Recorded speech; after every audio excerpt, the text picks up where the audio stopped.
Hello friends, I'm Dr. Shivali, founder and consultant she cares women health Mohali.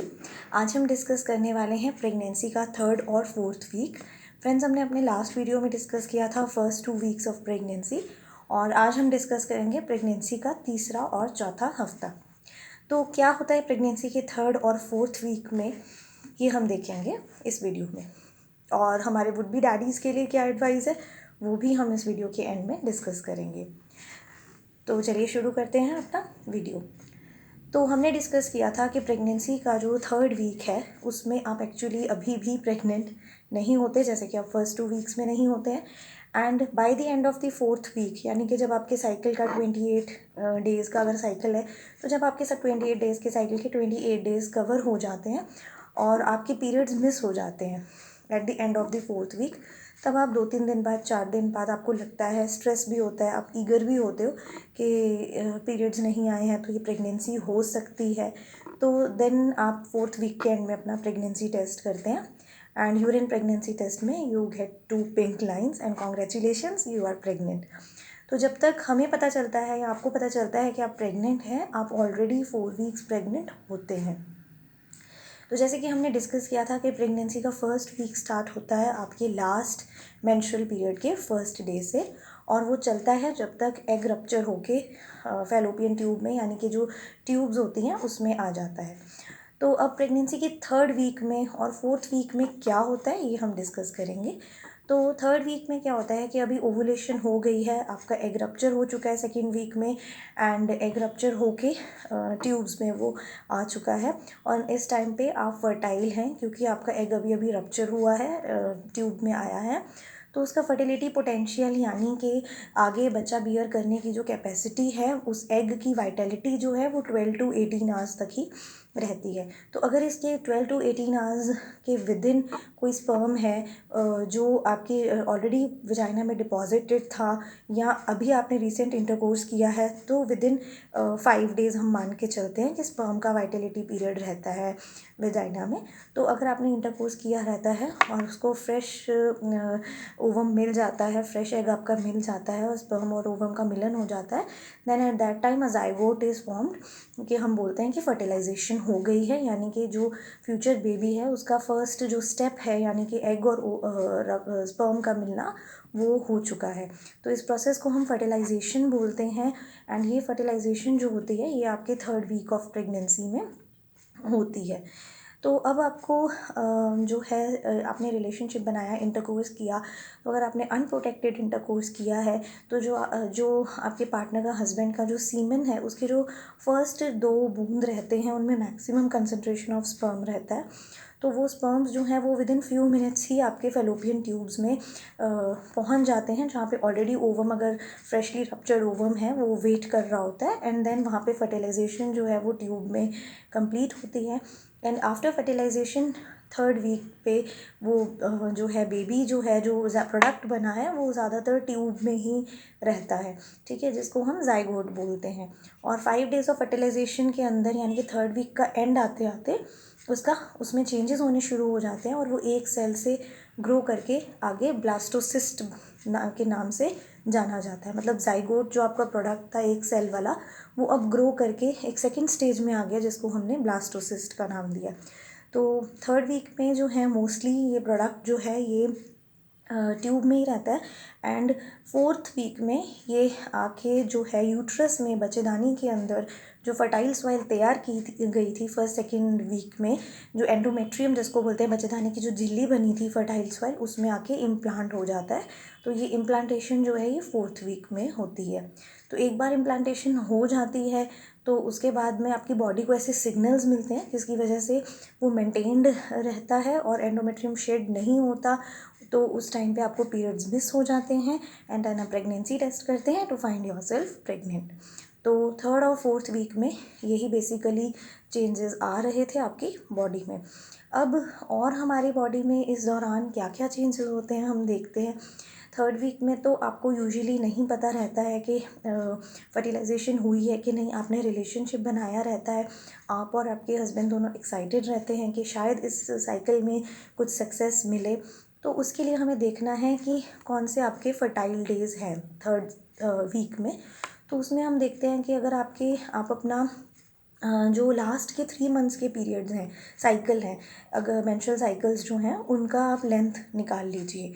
तो उसका suppose आपका अक्टूबर, नवंबर, दिसंबर और जनवरी में आप प्लान कर रहे हैं, तो अक्टूबर, नवंबर, दिसंबर के आपके सपोज़ साइकिल की लेंथ 24 डेज़ के करीब रही है। मतलब आपका 24 डेज़ पे अक्टूबर में, नवंबर में और दिसंबर में इतने इतने गैप के बाद आपके पीरियड्स आए हैं सपोज़। तो आपकी टोटल लेंथ ये हो जाएगी 3 पीरियड्स की 72 डेज़, जिसको आप एवरेज अगर निकालेंगे तो डिवाइडेड बाय 3 करके हमारे पास average length of the cycle आ जाएगी, दैट इज़ 24।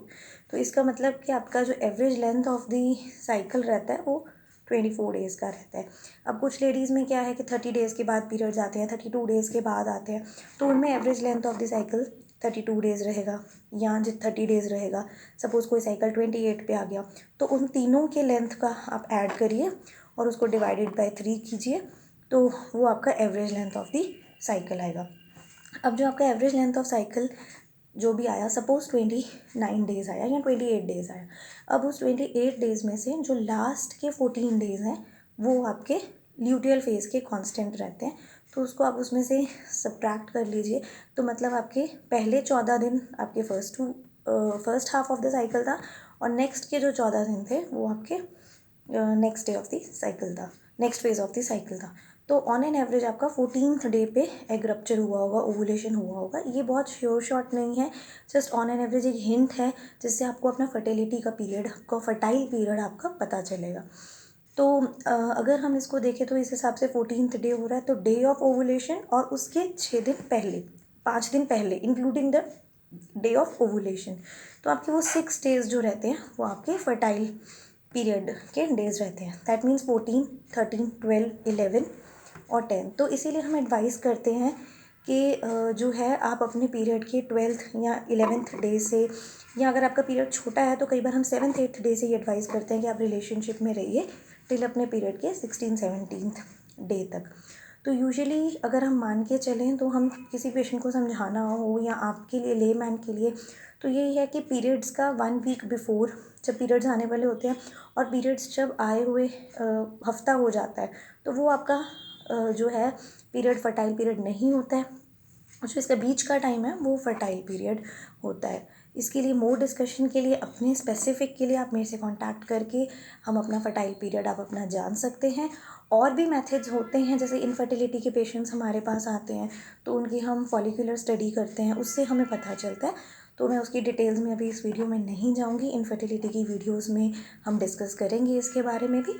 तो अभी तक के लिए यही था कि हमारा फर्टाइल पीरियड में अगर हमारे एग और स्पर्म मिलते हैं तो एक जाइगोट बनता है। अब बेबी का सेक्स कब डिटरमिन होता है, क्या कब पता चलता है कि आपका बच्चा जो है वो बॉय है या गर्ल है? तो ये सेक्स डिटर्मिनेशन जो होती है ये आपके फर्टिलाइजेशन के टाइम पे ही सेक्स जो है बेबी का डिटर्मिन हो जाता है।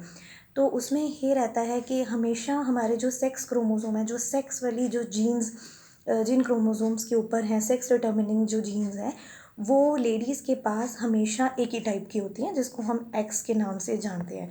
तो लेडीज़ के पास हमेशा एक्स वाली जीन्स ही होती हैं और जेंट्स के पास हमेशा एक्स जीन्स और वाई जीन्स होती हैं। अब लेडी के पास हमेशा एक्स ही है, अब अगर जेंट्स का एक्स मिल जाएगा तो डबल एक्स हो जाएगा, तो फीमेल बेबी होगा। और अगर लेडीज़ का तो एक्स ही है और मेल का अगर वाई मिल जाएगा तो एक्स वाई होके मेल हो जाएगा।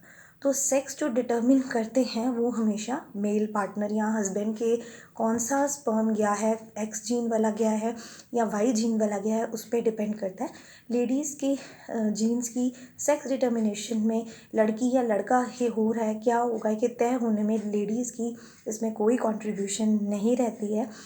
अनलाइक जो हमारी सोसाइटी मान के चलती है कि इसको लड़की हो रही है, लड़का नहीं हो रहा, जो भी सो कॉल्ड हमारे टैबूज़ हैं सोसाइटी के, तो एक्चुअली सेक्स डिटर्मिनेशन जो है वो हमारी मेल पार्टनर हस्बैंड के कौन सी क्रोमोसोम गए हैं, कौन सी जीन्स एक्स वाली गई हैं, वाई वाली क्रोमोसोम गए हैं, उस पर डिपेंड करता है। तो अभी आपका फर्टिलाइजेशन हो चुका है और फर्टिलाइजेशन के बाद जो है 4th वीक में एग जो है, जो प्रोडक्ट है ब्लास्टोसिस्ट है, वो इम्प्लांट कर चुका है, वो जकड़ चुका है। जैसे एक छोटा सा बीज जो होता है वो सॉइल में, फर्टाइल सॉइल में ग्रो करना स्टार्ट कर जाता है, तो अब आपको 4th वीक के एंड तक पता चल जाता है कि आपकी 2 पिंक लाइंस आई हैं, तो आपकी प्रेगनेंसी टेस्ट पॉजिटिव है। तो अगर जब आपको पता चलता है कि आपका प्रेगनेंसी टेस्ट पॉजिटिव है तो आप ऑलरेडी 4 वीक्स प्रेग्नेंट होते हो, तो आपको क्या करना रहेगा इन 3rd और 4th वीक में। तो 3rd और 4th वीक में ये रहता है कि आपको रिलैक्स्ड रहना है, बिल्कुल स्ट्रेस नहीं लेना है, क्योंकि स्ट्रेस से एड्रेनालिन की सिक्रीशन होती है जो कि यूट्रस को में कॉन्ट्रैक्शन, तनाव पैदा करती है, जिसकी वजह से जो इम्प्लांटेड प्रोडक्ट है वो निकल सकता है। तो आपको पता चले कि आप प्रेग्नेंट हैं, मे बी आप प्रेग्नेंट थे, उससे पहले ही दोबारा पीरियड आ गया, लेकिन असली में वो अबॉर्शन हो रही होती है। तो आपको बहुत ज़्यादा रिलैक्स्ड रहना है इस फेज़ में, अपने पार्टनर को भी रिलैक्स्ड रहने बोलना है। इसमें हस्बैंड का भी रोल आता है कि वो अपनी वाइफ्स को, क्योंकि वो ज़्यादा वरीड होती हैं प्रेगनेंसी को लेके, तो उनको भी थोड़ा रिलैक्स्ड रखें, and you will get the better results at the end. And then हम अगर आगे हम देखते हैं और हमें क्या करना है, तो जो हमने 1st और 2nd वीक में हमने बोला था कि आपको अपनी फॉलिक एसिड की टैबलेट्स लेते रहनी है, प्रीनेटल वाइटामिन जो प्रिस्क्राइब किए गए हैं वो लेते रहने हैं। तो वो आपको अपनी जो टैबलेट्स हैं वो प्रीनेटल वाइटामिन कंटिन्यू करने हैं। कैफ़ीन की इंटेक को, डार्क चॉकलेट्स की इंटेक को, स्मोकिंग अगर आप करते हैं या अगर आपके हस्बैंड स्मोकिंग करते हैं तो पैसिव स्मोकिंग भी आपको अवॉइड करनी है, क्योंकि उससे भी जो है इम्प्लांटेशन में, फर्टिलाइजेशन की प्रोसेस में प्रॉब्लम्स आ सकती हैं। और देन और आपको इसमें आगे 4th वीक आपका हो चुका है और आपको पता लग गया आप प्रेग्नेंट हैं, तो उस टाइम पे आपने और भी प्रिकॉशंस लेने स्टार्ट कर देने हैं। अपने प्रीनेटल वाइटामिन लेते रहनी है, अपने डॉक्टर के साथ अपनी अपॉइंटमेंट फ़िक्स करनी है, ताकि आगे की वो आपको ट्रीटमेंट्स दे सके, टाइम टू टाइम आपके अल्ट्रासाउंड्स, आपके टेस्ट्स आपको बता सकें। तो वो आपको एक अपनी जो है एक किसी भी गायनेकोलॉजिस्ट के साथ, डॉक्टर के साथ आपको अपनी बुकिंग करानी रहती है। एंड देन स्लोली एक चीज़ का और ध्यान रखना होता है कि इस दौरान आपने कोई भी मेडिसिन खुद से नहीं लेनी है, क्योंकि प्रेगनेंसी में बहुत सारी मेडिसिन सेफ़ नहीं होती हैं। तो ओवर द काउंटर जो प्रिस्क्रिप्शंस होती हैं कि आप खुद जाके केमिस्ट से मेडिसिन ले लेते हो, तो वो आपने अवॉइड करनी है। एंड इस दौरान आपने एक्सरे एक्सपोजर जो है, सीटी स्कैन का एक्सपोजर जो है, तो अगर आपको ज़रूरत है या आप किसी के लिए गए हैं, अपने किसी रिलेटिव के साथ कंपनी किए हैं, तो एक्सरे टेक्नीशियंस वगैरह भी आपको बता देते हैं कि आपको रेडियोलॉजिकल जो भी एक्सपोजर है उससे स्टे अवे इज़ रिक्वायर्ड, तो वो आपको इन्फॉर्म कर देते हैं। बट आपको फिर भी बताना रहता है हर समय कि ऐसे ऐसे करके प्रेगनेंसी है, क्योंकि ये जो एक्सरेज हैं ये बहुत ही हार्मफुल रहते हैं। एंड यही था, अगर आपको किसी चीज़ से एलर्जी है या आपको कोई फूड से या किसी मेडिसिन से आपको रिएक्शन होता है, तो वो भी आपको इन्फॉर्म करना रहता है। बाकी इस टाइम पे आपको टबैको या अल्कोहल का इंटेक जो है अगर आप करते हैं तो आपको अवॉइड करना है। कोई भी रॉ फूड जो है, वो रॉ मीट जैसे होता है, वो आपको अवॉइड करना है। और सेकेंडली इसमें ध्यान रखना है, ड्यूरिंग दिस फेज आपने कोई भी भारी चीज़ नहीं उठानी है, कोई भी हैवी वेट जैसे है वेट्स नहीं पिक करने हैं, जैसे पानी की बाल्टी या बकेट उठा ली या कुछ भी ऐसा नहीं उठाना है भारी, क्योंकि इससे अबॉर्शन का प्रोसेस हो सकता है।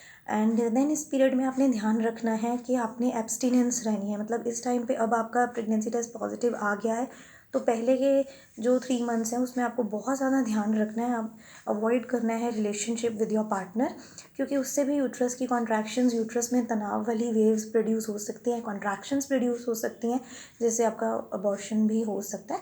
तो ये चीज़ें भी आपने रिलेशनशिप भी अवॉइड करना है। तो यही था आपका 3rd और 4th वीक का। हमारे डैडीज़ के लिए भी ये एडवाइस रहेगी कि इस दौरान उन्होंने अपनी वाइफ्स को सपोर्ट करना है।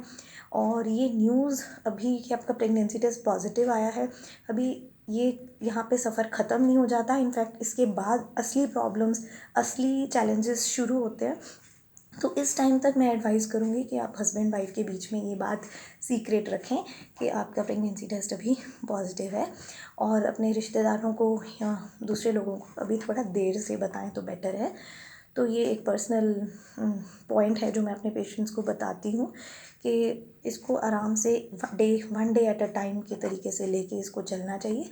And all the best. And अब हम आगे नेक्स्ट वीडियो में अपने प्रेगनेंसी के 5th और 6th वीक को डिस्कस करेंगे। Thank you.